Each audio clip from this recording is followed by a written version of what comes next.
that the Lord unfolds that everything is a wonder. Ascharyavat vadati, ascharyavat pashyati, little more, little I can't get. Ascharyavat vadati, ascharyavat pashyati.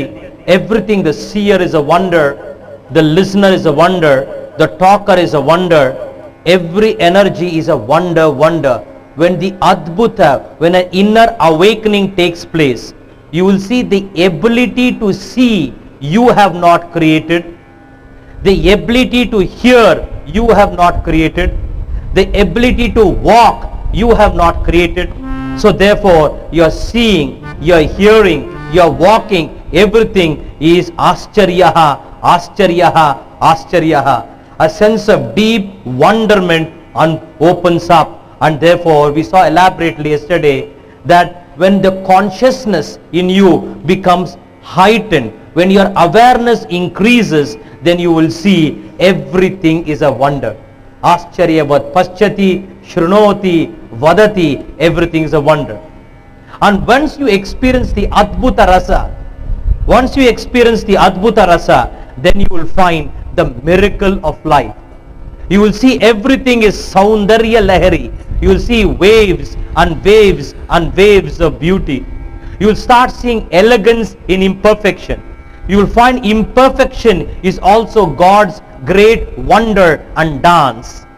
And therefore a different experience altogether unfolds to that enlightened being. And therefore the Lord is inviting us to raise the level of consciousness, wherein I experience everything as a wonder.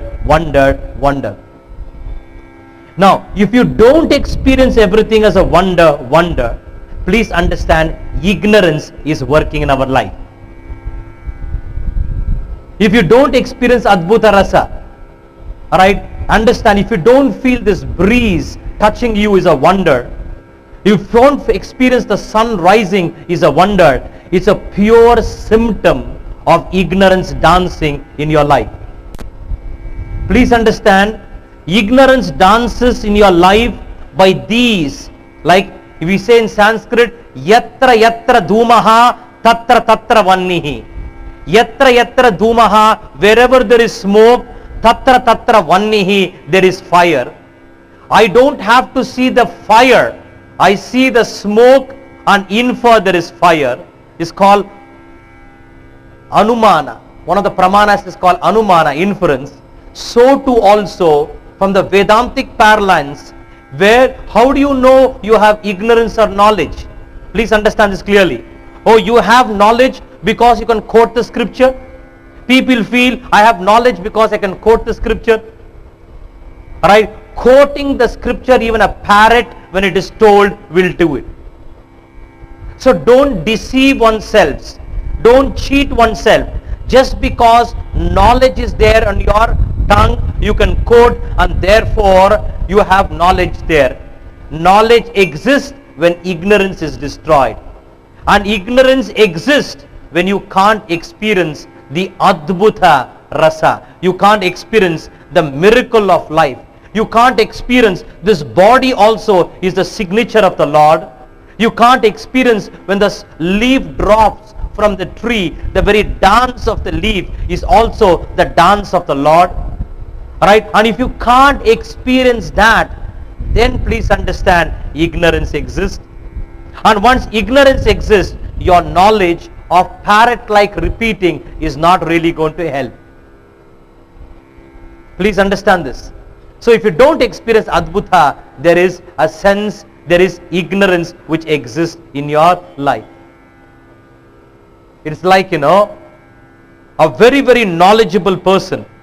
That's why Lord Shiva in the Shiva Sutra denouncing the knowledge which does not give you Adbhuta.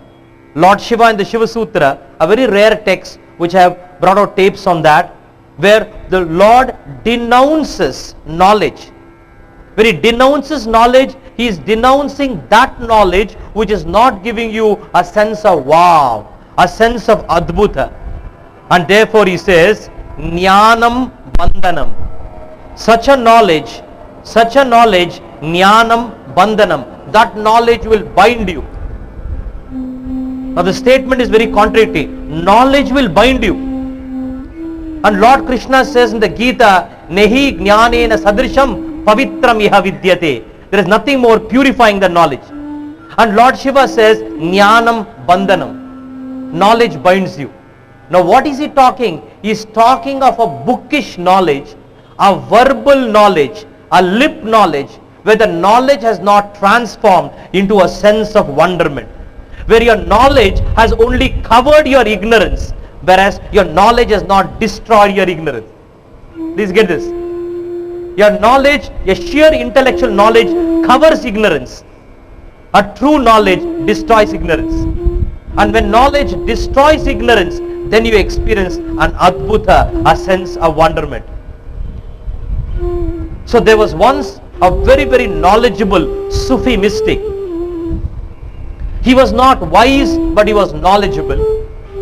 And this knowledgeable Sufi mystic, it seems, goes now, right, very, very proud and arrogant of his knowledge. He sees a small kid there, about 10 years old kid, right? He lights the lamp, and having lit the lamp, he asks now this young boy, where has the light come from? He says, where has the light come from? 10 years old boy, right? Where has the light? He wants to demonstrate his pandityam. And this 10 years old boy in the Sufi literature is there. He blows off the candle and says, wherever it has gone, it has come from. He blows off the candle and says, wherever it has gone, it come from. And therefore silently the boy says, don't ask stupid questions.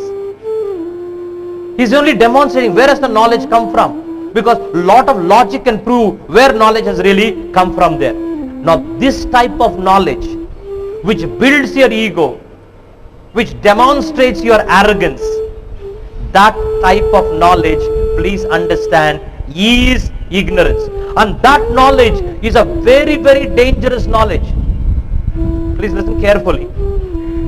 I need a little more feedback, Rajesh. Little, don't increase it too much. That knowledge is a very, very dangerous, thank you. That knowledge is a very, very dangerous knowledge. And therefore, please understand, in the course of our living, is our knowledge transforming in the sense of wonderment? Is your knowledge increasing your adbhuta rasa, a sense of innocence? Is every time we have to edit and audit. Because if you don't edit and audit, your knowledge is going to add to arrogance and not to innocence. It will give you ahankara, it will not give you asmita. And then what happened when God blesses you with so many gifts, when God blesses you with so many unasked gifts to you, you will never be able to validate it. Have you seen so often in my life workshops I unfold this? So often in life we are winning. So often in life we are winning, but we feel we are losing. You know why? Because we do not know how to validate our winning. So long in life we are winning, but you feel you are losing because you do not know how to give marks to your own winning. So therefore, right, if existence blesses you with so many things, God blesses you, and if you don't have the adbhuta, you will never validate it. It is like a traveler, a traveler was passing, and then he comes and then he tells to one of the friends there, I got lost in the desert. I was doing trekking and I got lost in the desert. Alright, you are a religious person. I remembered you. So I prayed and prayed and prayed and prayed for God to help me. I was lost in the desert. So I prayed and prayed and prayed and prayed for God to help me. And he stopped. Then the friend says, what happened? He did not help me at all. So prayer does not work. Then how did you come out of the desert? His friend asked. Then he said, there was another traveler passing that side, and he gave me a right to come out of it. Right? Is this not God sent? Another traveler was passing that side. He helped me to come out. Alright? You and I are so arrogant sometimes. We decide how God has to come to us. I'm sure if Lord Krishna comes with jeans and with a Nike, right, most of the Krishna Bhaktas will not recognize him. Isn't it? Because you're so arrogant, what type of dress you and I would have decided. In fact, what type of underwear also we have decided. Now, it is this height of arrogance that we live life. So therefore, is your knowledge giving you an adbhuta? Is your knowledge giving you a sense of wonderment? And if your consciousness is awake, it will be just wonderment. And if there's wonderment, then your husband is bugging you, nagging you. You will see what a great wonderment. How beautifully he is nagging you. How nicely his mustache goes up and down, up and down. Wow, wow, adbhuta. Alright, a different type of wonderment experience. Everything is ascharyaha, ascharyaha. So is ascharya happening in your life? If it is not happening, ignorance is dancing in our life. Oh, but I can quote the Quran. I can quote the Bible. I can quote the Bhagavad Gita. Even a parrot can quote it. Even a parrot can quote it. So please understand this very, very clearly. And therefore, in yesterday's verse, I have unfolded to you the demonstration of knowledge is your experience of adbhuta, of wonderment. That's why the second chapter is called Sankhya Yoga. What is true knowledge? Right? And therefore, please understand, everything is a wonder, wonder, wonder the Lord unfolded. Having unfolded, now he continues in the next verse. If you have the book, please see it. If you don't have the book, close your eyes and feel the rag, feel the sloka from your heart. If you have a book, look at this sloka. If you don't have, close your eyes. Close your eyes. Next sloka. Feel the verses. If you don't understand Sanskrit, still feel. Dehi nityamavadyoyam Dehe sarvasya bharata Tasmat sarvani bhutani Natvam shochitum arhasi Natvam shochitum arhasi Dehi nityamavadyoyam Dehe sarvasya bharata Tasmat sarvani bhutani Natvam shochitum arhasi Natvam shochitum arhasi Dehi nityamavadyoyam Dehe sarvasya bharata Tasmat sarvani bhutani Natvam shochitum arhasi Natvam shochitum arhasi